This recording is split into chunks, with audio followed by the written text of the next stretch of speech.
Would you rather be given $1 million or one penny doubled every day for 30 days? You remember this question from math class, right? This is when we all learned the power of compound interest and exponential growth. At the end of 30 days, that doubled penny becomes just over $5 million. Turns out, the same concept applies to missions.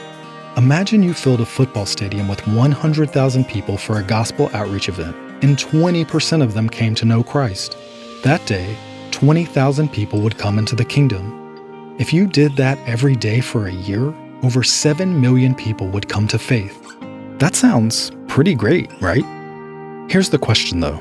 If you kept that pace of 7 million people each year, how long would it take to reach the world's population of 8 billion people? Over 1,000 years. 1,095 to be exact. A 100,000 person outreach event every day for 1,000 years?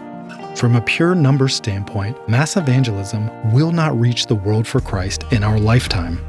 What about a different strategy inspired by that original math problem? Instead of preaching to 100,000 people every day, suppose you made one disciple each year, focused on their development, and equipped them to make their own new disciple every year.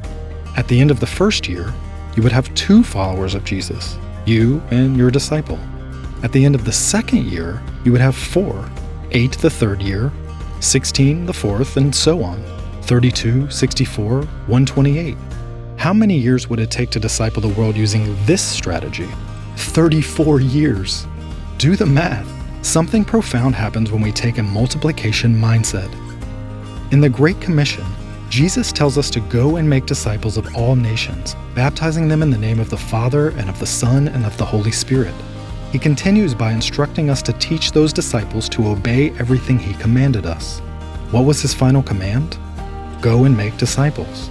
So our role is to make disciples that obey the command to make disciples that obey the command to make disciples. We're to go to all nations and make disciple-making disciples. That's multiplication.